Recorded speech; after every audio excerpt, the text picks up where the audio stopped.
السلام عليكم ورحمة الله وبركاته.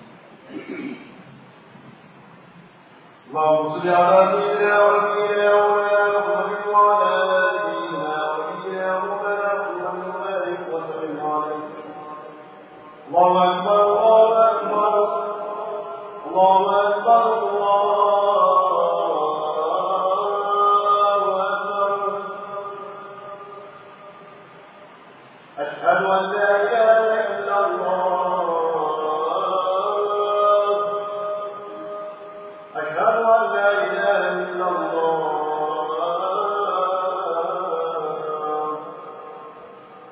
أشهد أن محمدا رسول الله أشهد أن محمدا رسول الله.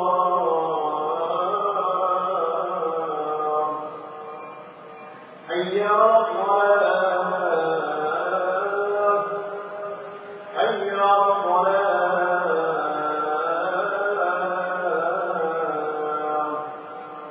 حي على الفلاح حي على الفلاح.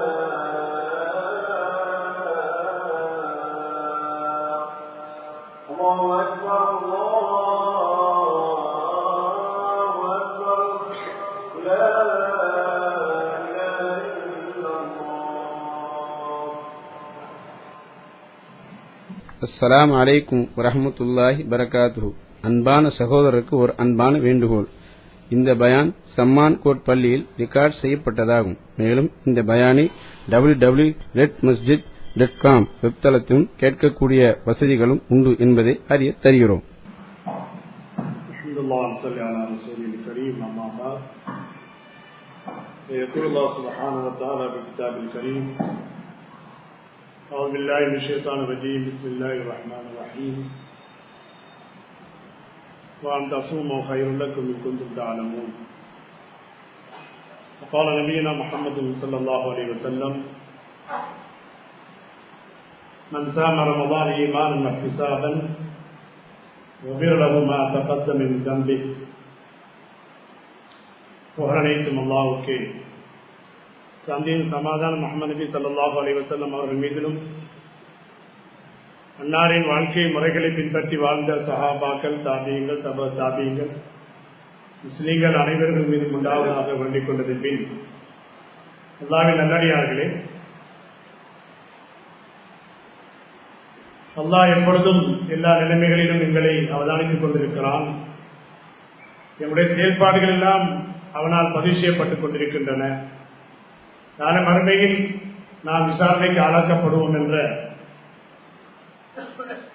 அல்லாஹ்வுடைய பயம், தக்வா என்ற அடிப்படையில் அவனால் ஏவப்பட்ட கடமைகள் அனைத்தையும் எடுத்து நடக்குமாறும், அவனால் விளக்கப்பட்ட காரியங்களை தெரிந்து கொள்ளுமாறும் எனக்கும் நான் உங்களுக்கும் வசிய செய்து கொள்கிறேன்.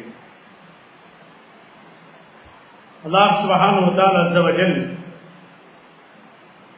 மனித சமுதாயத்தை படைத்து, அந்த சமுதாயம் இம்மையிலும் மறுமையிலும் நிம்மதியாக சந்தோஷமாக வாழ்வதற்காக வேண்டி உயர்தரமான தீன் இஸ்லாத்தை மார்க்கமாக தந்து, அந்த மார்க்கத்துடைய அனைத்து கடமைகளையும் அனுஷ்டானங்களையும் மக்களுக்கு தெளிவுபடுத்துவதற்காக நபிமார்களையும் ரசூல்மார்களையும் அல்லாஹ் தெரிவு செய்தார்.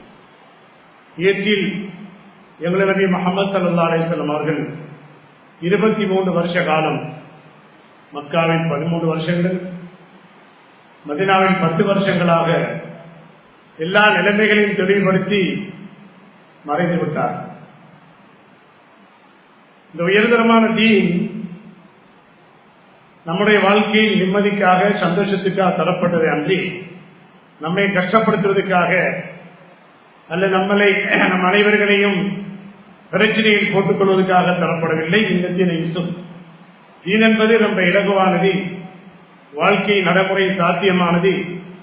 எல்லா நிலைகளிலும் எவர் எங்கு வாழ்ந்தாலும், எந்த துறையை சேர்ந்தவராக இருந்தாலும், அவர் நிம்மதி பெற வேண்டுமாக இருந்தால், தனது வாழ்க்கையின் துறைகளிலே அவருக்கு சந்தோஷம் ஏற்பட வேண்டுமாக இருந்தால், தீனுடைய அனுஷ்டானங்களை, தீன் சொல்கின்ற புத்திமதிகளை நபியுடைய வழியிலே அவர் முழுமையாக வாழ்க்கையில் செயல்படுத்துகின்ற பொழுதுதான் அங்கே நிம்மதியையும் சந்தோஷத்தையும் பார்க்க முடியும்.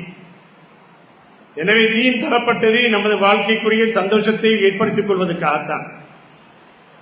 ஆனால் இன்று நமது வாழ்வில் அந்த நிலை அகன்று போவதை ஒவ்வொருவருடைய துறையிலும் உள்ள முடிவுகள் எங்களுக்கு தெரிவித்துக் கொண்டிருக்கின்றன. நாளுக்கு நாள் தோடியும் பிரச்சனையும் கஷ்டங்களும் துன்பங்களும் ஏன் எம்மை அணுகின்றன நாங்கள் பார்க்கும் பொழுது மார்க்க அனுஷ்டானங்களை அல்லாஹ்வுடைய புத்திமதிகளை நாம் உதறி தள்ளி நமது புத்திகளுக்கு ஏற்ப வாழ்க்கையை அமைத்துக் கொள்வதனால் ஏற்பட்ட பிரச்சனை தான். அந்த சஹாபாக்கள் அல்லாஹ்வுடைய புத்திமதியை ஏற்றுக்கொண்டார்கள், நபியுடைய முன்மாதிரியை முழுமையாக கைப்பற்றினார்கள். அதனால் அவர்கள் காட்டிலும் நிம்மதி பெற்றார்கள், ரோட்டிலும் நிம்மதி பெற்றார்கள். வியாபாரத்தில், குடும்பத்தில், தொழில்துறையில், விமானத்தில், ஆகாயத்தில், அனைத்து நிலைகளிலும் அவர்கள் நிம்மதி சந்தோஷம் பெற்றிருக்கக்கூடிய அடிப்படை காரணம் அவர்கள் தன்னுடைய புத்தியை எங்கே போடவில்லை, தன்னுடைய அனுபவங்களை அவர்கள் முற்படுத்தவில்லை. மாற்றமாக அவர்கள் அல்லாஹ் கூறுகின்ற புத்திமதிதான் நிரந்தரமானது, உண்மையானது, நடைமுறை சாத்தியமான ஈமான் அவர்களை வழிகோலியது. அதன் அடிப்படையில் எல்லா துறைகளிலும் நிம்மதி சந்தோஷம் பெற்றார்கள் என்ற வரலாறை நாம் படிக்கிறோம். எனவே ஒவ்வொரு நிகழ்வுகளும் நம்முடைய படிப்பினைக்காக அமையப் பெறுகின்றன. அந்த படிப்பின் ஊடாக நாம் பெற வேண்டியது என்ன? நமது வாழ்க்கையை நாம் என்ன தவறு புரிந்தோம், அல்லாஹ்வுடைய கட்டளைக்கு நாம் என்ன மாறு செய்தோம், நபியுடைய வழிமுறைகளுக்கு மாற்றமா என்ன செய்தோம் என்பதை முதல்ல ஒரு மூமின் ஈமான்தாரி சிந்திக்கின்ற பொழுது அங்கு விடை இலேசாகிவிடும். வாழ்க்கையில் ஒரு திருப்பத்தை உண்டாக்கி சமய கலாச்சாரங்கள் மார்க்க அடிப்படை உள்ள கடமைகளை அவர் முழுமையாக பின்பற்றுகின்ற பொழுது அவருக்கு நல்ல காலம் கிடைக்கும், நிம்மதி சந்தோஷம் கிடைக்கும். எனவே இந்த அடிப்படையில் நமது வாழ்க்கையில் அனைத்து நிலைகளிலும் சந்தோஷம் உண்டாக வேண்டுமாக இருந்தால் அல்லாஹ் அந்த தீனை நாங்கள் கடைபிடிக்க வேண்டும். நாங்கள் விரும்பிய நேரம் பிடிப்பது அல்லது விரும்பாத நேரம் விடுவது என்று அல்ல. நாம் அடிமை அல்லாஹ் எஜமான், அவருடைய விருப்பத்துடைய அனைத்து நிகழ்வுகளும் நமக்கு விருப்பமாக மாற வேண்டும். அவன் வெறுத்த விடயங்கள் அனைத்தும் நமக்கு வெறுப்பாக மாற வேண்டும். அதுதான் ஒரு ஈமான் உடைய அடிமையுடைய அடிப்படை தன்மையாக இருக்கிறது. எனவே இந்த வகையில் அல்லாஹ் சுப்ஹானஹு வ தஆலா நம்மை பரிசுத்தப்படுத்துவதற்காக வேண்டி மனிதன் வகையில் மிருக குணங்கள், சைத்தானியத்தான உணர்வுகள், நப்பாசைகள், துனியாவுடைய மோகங்கள் நிறைந்து படைக்கப்பட்டிருக்கிறார். எனவே இந்த நிலையிலிருந்து மனிதன் விடுபடுவதற்காக வேண்டித்தான் அல்லாஹ் காலகாலமாக கட்டங்களாக அல்லாஹ் தஆலா கடமைகளை நாளுக்கு நாள், மாதத்துக்கு ஒரு தரம், வருஷத்தில் ஒரு தரம், இவ்வாறு வாழ்நாள் ஒரு தரம் நாம் கடமைகளை பிரித்து அல்லாஹ் மனிதனை நல்லவனாக்க வேண்டும், மனிதன் பண்புள்ளவனாக, மனிதன் நேயமுள்ளவனாக மாற வேண்டும் என்ற அடிப்படையில் தான் அல்லாஹ் கடமைகளை பிரித்து இலகுவாக்கி வைத்திருக்கிறார். அந்த வகையில் புனித ரமலானில் நாம் இருந்து கொண்டிருக்கிறோம். இந்த ரமலான் வெறுமனை வருகிறது போகிறது என்று அல்ல. நாம் ரமலான் மூலமாக எதை நாம் சாதிக்க வேண்டும், எதை நாங்கள் படிப்படியாக வாழ்க்கையின் அடிப்படையில் நாங்கள் பழைய நிலைமைகளை மாற்றி புதிய ஒரு திருத்தத்துக்கான ஒரு புனருத்தானம் செய்கின்ற முறையிலே இந்த ரமலானை நாங்கள் சரியான முறை இரவிலும் பகலிலும் எல்லா நிலைகளிலும் நாம் அதனுடைய மாண்புகளை பேணியவர்களாக, அந்த உயர்ந்த தன்மைகளை வணங்கியவர்களாக, நோன்புடைய மாண்புகள் என்ன, அதனால் ஏற்படுகின்ற லாபங்கள் என்ன, அதனால் அதை விடுவதனால் ஏற்படுகின்ற நஷ்டங்கள் என்ன என்பதை நாங்கள் முதல்ல புரிந்து வாழ்க்கையிலே நாங்கள் புரோகிராம் அமைத்து சாதாரண காலங்களை கொண்டு கடத்த முடியாது. ஒவ்வொரு நிமிடமும் பெருமதி வாய்ந்தது. ஒரு சுன்னத்துக்கு பரந்துடைய நன்மைகள், ஒரு பரந்து 70 பேருடைய நன்மைகளை பெறுகின்ற உயர்ந்த ஒரு சந்தர்ப்பம் மௌசிமுல் ஹைராத், நன்மைக்குரிய அனைத்து நிலைகளுக்குரிய சீசனாக அல்லாஹ் இந்த ஒரு மாத காலத்தை எங்களுக்கு வழங்கியிருக்கிறான்.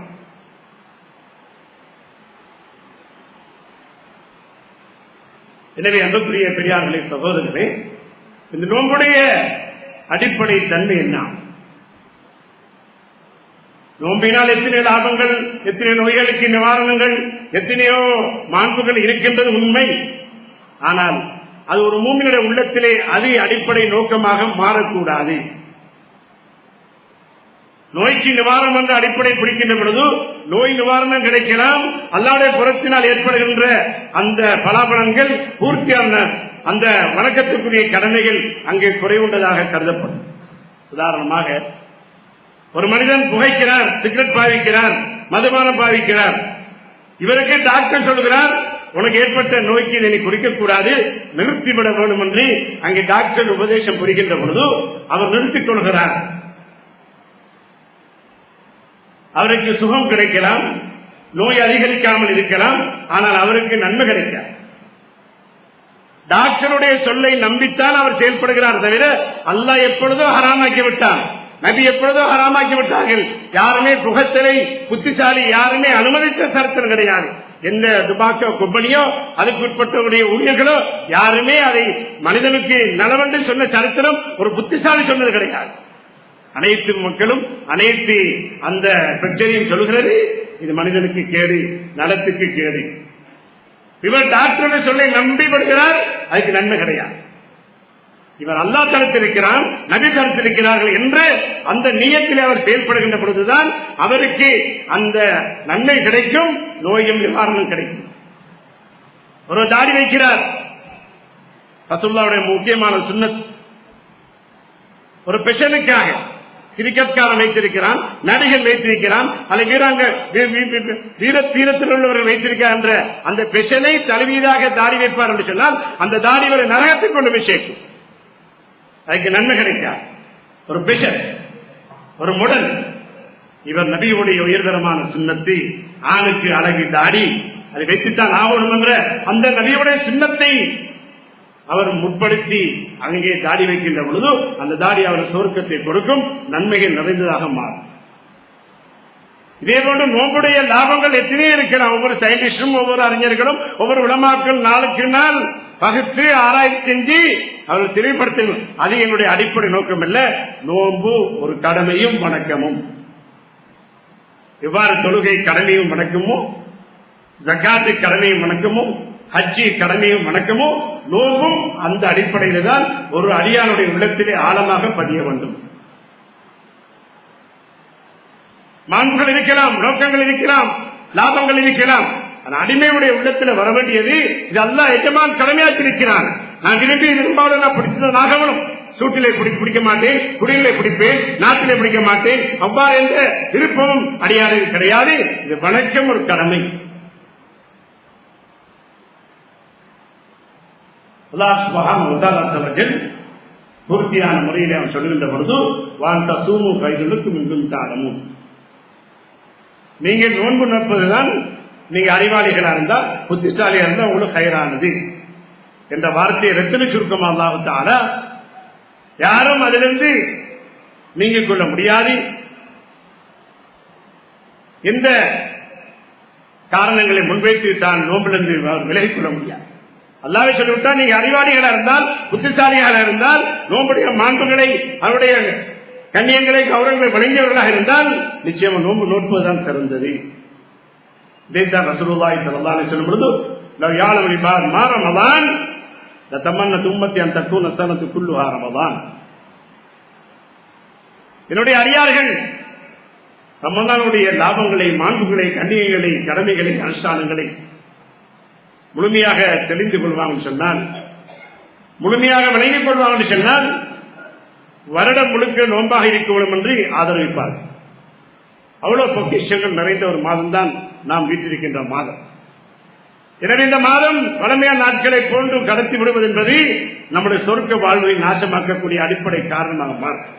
நபியுடைய துஆ ரமலான் கிடைக்க பெற்றும் ரமலான் அனுஷ்டானங்களை, முழுமையான நோன்புகளை, மாண்புகளை பேணாமல் சுவர்க்கத்துக்கு புகுத்தாமல் அந்த நோன்பு ஆகிவிடுமாக இருந்தால், அந்த காலங்கள் செல்லுமாக இருந்தால் நிச்சயமாக சத்திய இவர்தான் ஆகப்பெரிய நஷ்டவாளி, அல்லாஹ்வுடைய பதுவாக்குள்ளவர் என்ற கருத்தை நபி துஆ செய்ய ஜிப்ரீல் அலைஹிஸ்ஸலாம் ஆமீன் சொன்னார்.